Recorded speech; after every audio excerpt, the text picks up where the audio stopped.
Qu'est-ce qui fait que chez nous, le client perd zéro? C'est-à-dire que même si tu as envie de perdre de l'argent dans la société, tu peux pas. Tu peux pas, c'est impossible. Ici, tu ne peux pas perdre de l'argent, même si tu veux en perdre, même si tu veux essayer d'en perdre, tu peux pas. En fait, pour ceux qui ne connaissent pas le MLM Voyage, tu as un tarif d'inscription et tu as des mensualités. Ok? Donc, normalement, tous les MLM Voyage aujourd'hui, c'est sans engagement. En tout cas, chez nous, c'est comme ça, tu peux arrêter quand tu veux. Ok? Mais imaginons, voilà, on prend l'exemple. Tu payes un tarif d'inscription, on va dire 200 euros. Et chaque mois, tu payes 100 euros de mensualité. Un exemple. Donc, tes 200 euros d'inscription et tes mensualités, c'est une épargne. C'est-à-dire que tu vas récupérer ton inscription et tes mensualités sous forme de points.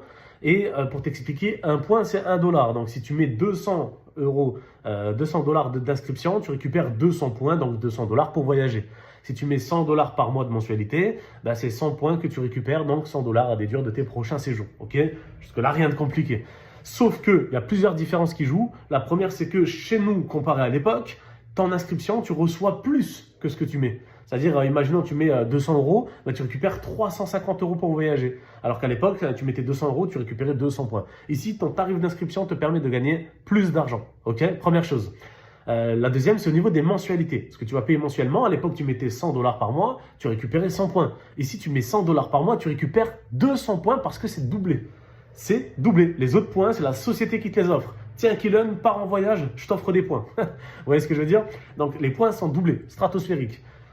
Troisième chose que je vais t'expliquer, c'est que à l'époque, quand tu perdais entre guillemets de l'argent, parce qu'il n'y a pas tout le monde qui perdait, mais il y en a qui ne voyageaient pas ou peut-être une fois par an et potentiellement pouvaient perdre de l'argent, c'est qu'ils devaient utiliser leurs points. Et les points, en fait, tu avais 1 an pour les utiliser, 1 an pour faire une réservation.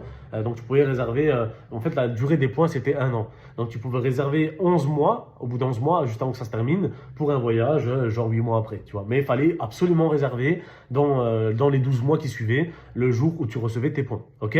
Ici, chez nous, les points, c'est à durée illimitée.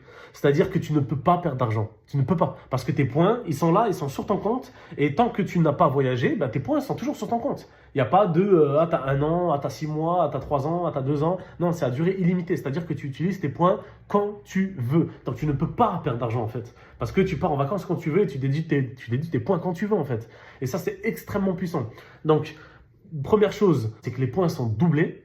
Et la deuxième chose, c'est que les points sont à durée illimitée. Maintenant, écoute bien la troisième chose que je vais te dire. À l'époque, tu déduisais 10%, voire 15%, rarement, mais tu avais possibilité de déduire à peu près 20%, je n'ai pas les chiffres exacts, mais c'est à peu près ça, de 10 à 20% en fait du prix du voyage sous forme de points. Donc si tu faisais un voyage à 1000 euros, tu pouvais déduire par exemple 200 points, donc, ou 300 points, ou